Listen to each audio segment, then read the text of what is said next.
In tonight's 90-Day Fiancé, Happily Ever After, Jasmine was trying to make her new life work, but it's hard for her. She was pregnant. It wasn't her husband's baby. It was actually her boyfriend's, and her husband wasn't happy with her. They started an open marriage. Jasmine began sleeping with Matt. Gino began sleeping with someone else. Jasmine actually got upset with Gino that he was following her example, and she tried to fight for him. Fight for their marriage. It didn't work out because the pregnancy changed things. She now has to make things work with Matt. They didn't have any other choice in the matter. They were having a baby together. It was a little girl. Matt was complaining that all the baby items were pink. He told Jasmine that he didn't want to live in a Barbie house tonight. She told him that he might have to move. Jasmine has boys back in Panama. She was very happy to finally be having a little girl. She couldn't wait to dress her up in pink. Matt was merely raining on her parade because he didn't want her to be too excited for the baby. Matt didn't seem happy himself about it. He comes from a religious family and he didn't expect anyone would find out that he was sleeping with a married woman. Well, he didn't count on knocking up Jasmine. He was hoping to keep her a dirty secret. She's never met any of his friends or family. He hasn't met her family. Jasmine was afraid to tell her side that she was having a baby out of wedlock. Matt felt the same, on top of being afraid to tell his religious family that Jasmine was still married to someone else. He told Jasmine that his mom might feel they were going to burn in hell. Jasmine then asked him why would he say that? It was a horrible thing to say to a pregnant woman. Matt was hiding Jasmine, and Jasmine was worried it might never change. Matt eventually agreed to introduce her to a childhood friend. Jasmine thought that would be a great first step. Her family was in Panama, and so they didn't necessarily have to find out the full details about what she's been up to, but his family was stateside. They were bound to see him mentioned on social media as well as TV. Plus, something about the way he said he had everything going for him before he threw it away for his relationship with Jasmine. She called him out on that one too. They both made sacrifices.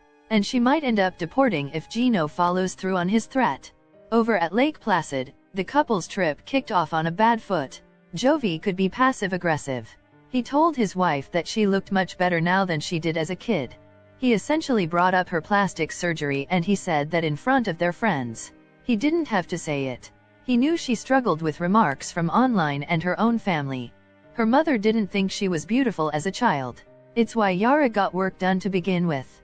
She didn't need Jovi reinforcing that it's only because she had work done that she's beautiful now. He could have just stopped at beautiful. Jovi adds these comments to get under Yara's skin. She tried to fob it off in front of others. Things were different behind closed doors. She told him how much that hurt. She would never do that to him. She wouldn't put him down to anyone. She'd save her comments till it was just the two of them. Like she did tonight. Jovi didn't look all that great as a teen either. He had a haircut straight out of Dumb and Dumber. She told him as much, and she said she normally wouldn't have told him at all if he hadn't started talking crap. Jovi ignored her because that's what he does.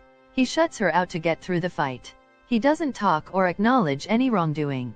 He even told Alexi that he mutes Yara in his head. Alexi said things were different for him. He'd at least apologize because he knows that looks matter to women. It's a sore spot for them.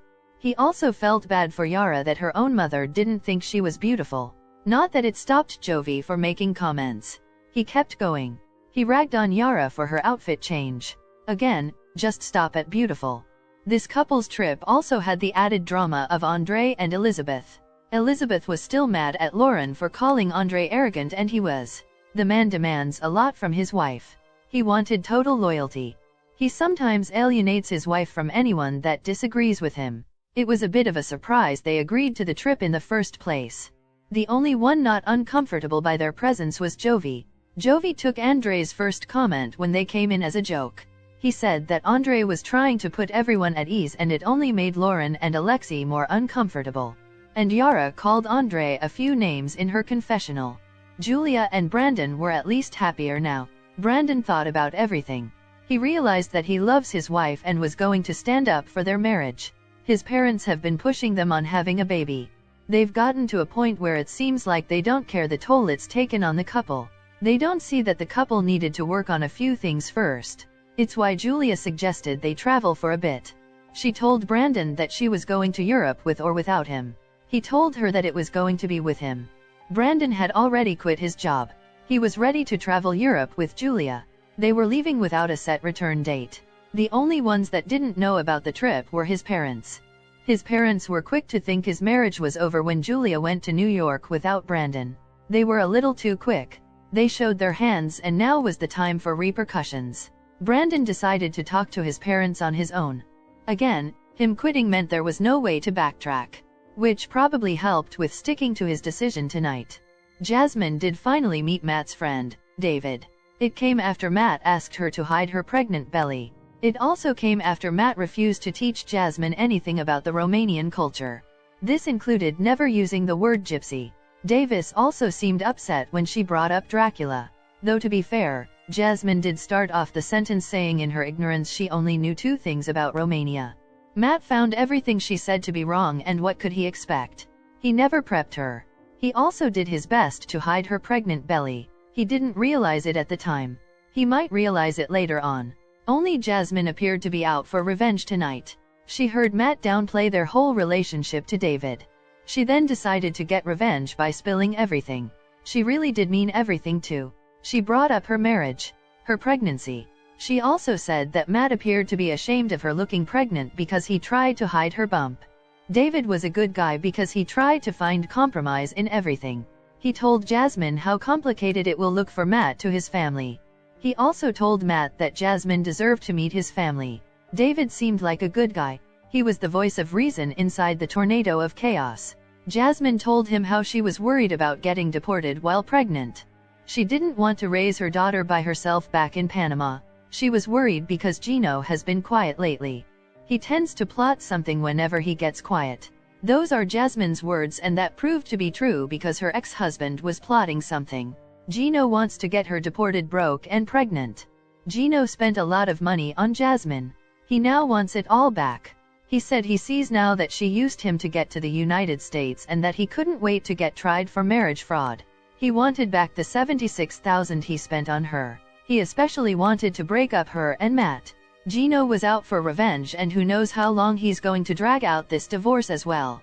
Jasmine once said her marriage was merely a piece of paper. Now, she's going to be stuck with it until Gino's revenge was over. Darcy's marriage also looked to be on the breaking point. Things were going well in Bulgaria in the beginning. They took a downturn right around the time that Stacy showed up with Florian. Georgie knew going in that Darcy was close to her sister.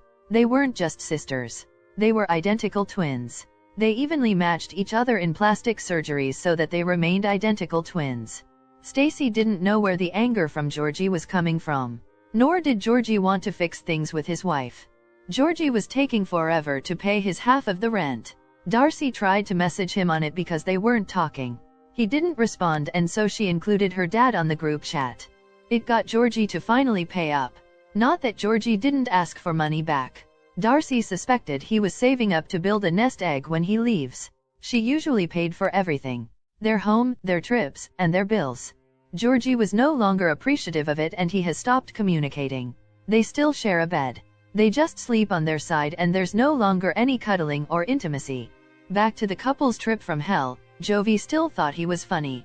He brought up Yara's looks again. Elizabeth called him out and told him he was being hurtful towards his wife. He knew this was a tough subject for Yara. Why does he keep bringing it up? Why does he still think it's funny? No one finds it funny. Alexei tried to tell him. Elizabeth was now telling him. It's bad when not even Andre laughs. He had Yara in tears. She just wishes that Jovi would think before he spoke. Things were already awkward as it for this trip. Recently, Jovi Dufresne sparked controversy by sharing a number of old pictures of Yara Zaya and responding to them live in front of their fellow 90-day fiancé, happily ever after, cast members. His comments, which started off as a sentimental look back in time, evolved into a critical comparison and are now a flashpoint in their ongoing marital conflict. Tension arose from his remark, which brought attention to the way Yara's photos from the past and present are being exploited as indicators of change. In the ensuing discussion, Yara retaliated by pointing out Jovi's timing and tone and implying emotional remoteness. In addition to exposing wounded pride, their conversation raised issues of identity, sincerity, and the limit of public criticism a marriage may tolerate. The moment illustrates how appearance, memory, and emotional wounds intersect in high-visibility relationships. For Yara and Jovi, this 90-Day Fiancé, Happily Ever After episode underscores how weighty nostalgia can become when filtered through judgment and how difficult it is to navigate love and critique when every change is under the public microscope. When Jovi criticized Yara's earlier pictures, pointing out alleged imperfections and declaring that she appeared beautiful now, a public rebuke was what could have been a humorous trip down memory lane. In addition to expressing uneasiness, such a reaction also reflects a re-evaluation of control, respect, and image in their relationship, particularly under the spotlight of cameras and fans. Yara didn't remain quiet following Jovi's criticism. She responded with a scathing comment about his emotional engagement as the talk progressed. Her statements suggested emotional as much as physical detachment. It was a statement about how she feels invisible and uncared for, not merely a response to the pictures. The metaphor of sleeping on the balcony suggests she believes he's isolating himself, choosing to remain aloof rather than engage. Her response demonstrated that, despite all the discussion about beauty and pictures, the real issue is how she feels cared for. As the conversation continued, Jovi returned to commenting on Yara's appearance, bringing up her cosmetic modifications as a point of contention.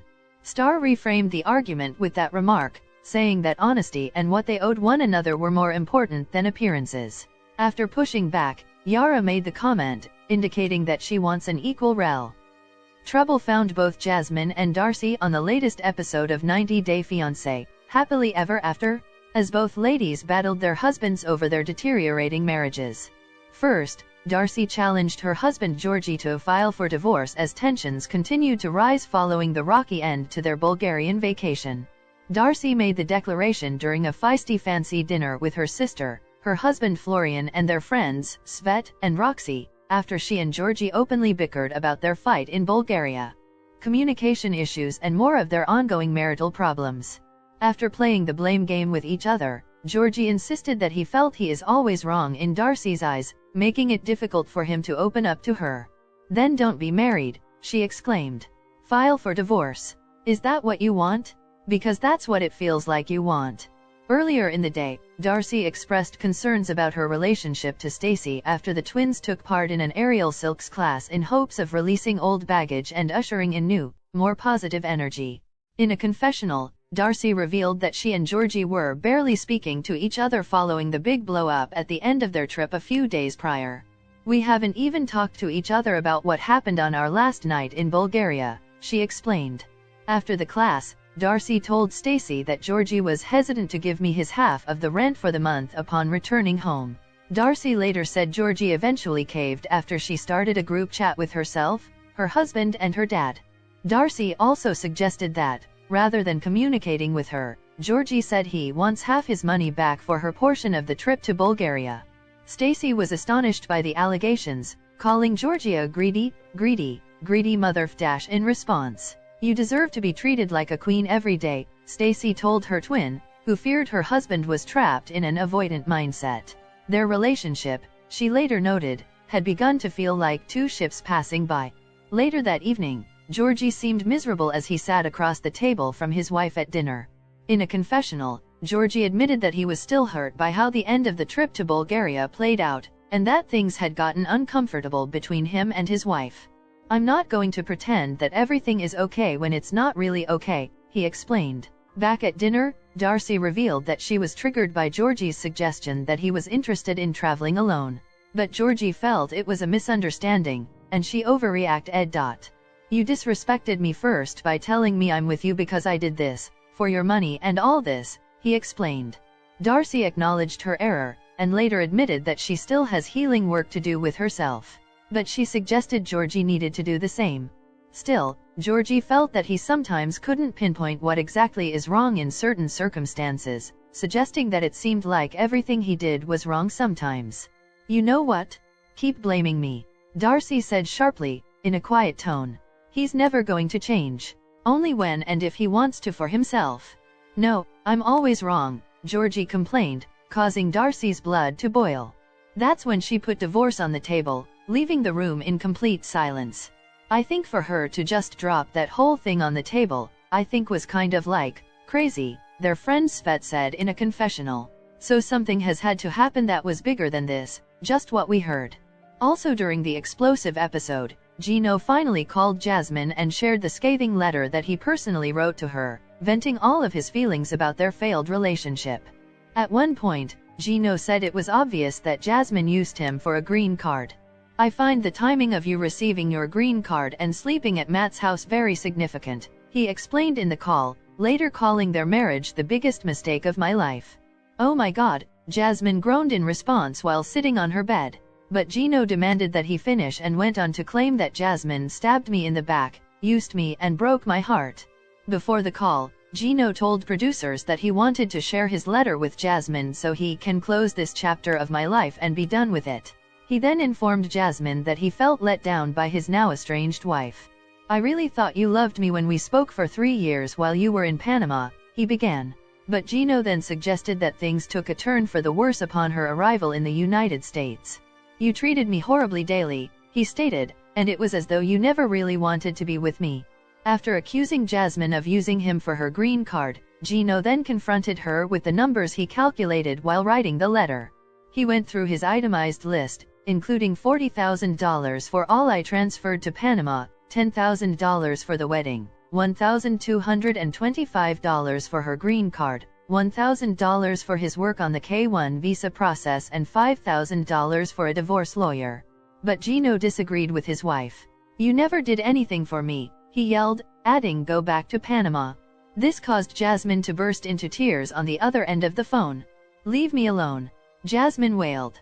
You have never had empathy for me. The fact that you choose this moment, just to trap me. What kind of person are you? But Gino was furious. What do you mean this moment, Jasmine?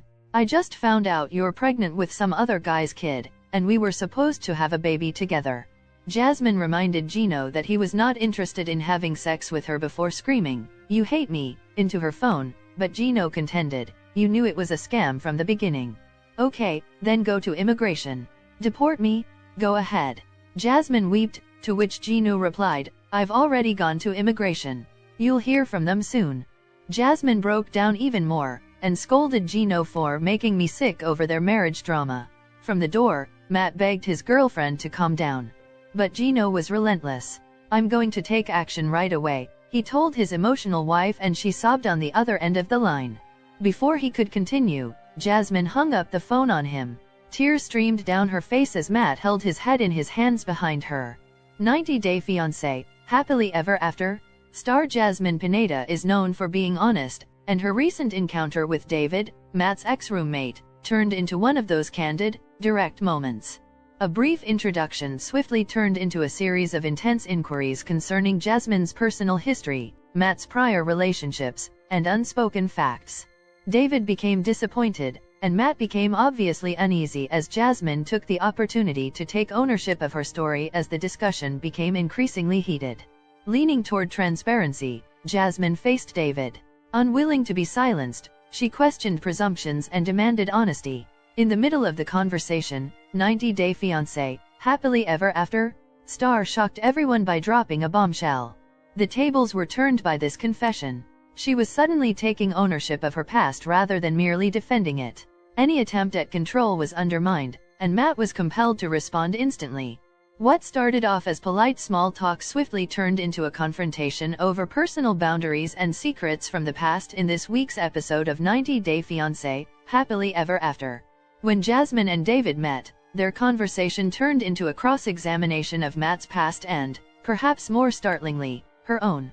The 90 Day Fiancé, Happily Ever After? Meeting began with strange comments and uncomfortable giggles about first impressions. Jasmine made a joke about stereotypes, Matt cringed, a lot more. It was a fragile atmosphere. Jasmine swiftly used the banter as a means of obtaining information about Matt's previous relationships. In order to be honest about her history, Jasmine revealed her marriage. When Matt tried to shift the tone, he expressed. This statement showed how uneasy and defensive he was getting. Jasmine saw a change in the atmosphere of the room and realized that power had transferred. Jasmine refused to back down in the face of Matt's defensiveness. She made it plain that she would not edit herself for comfort and that she would no longer hide the truth. The rest of the conversation was framed by that comment, which was unabashed and emotionally honest.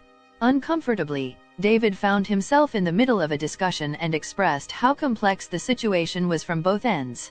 Through the confrontation, Jasmine reclaimed the narrative. She would not be silenced, and her past, no matter how messy, would not be used as leverage against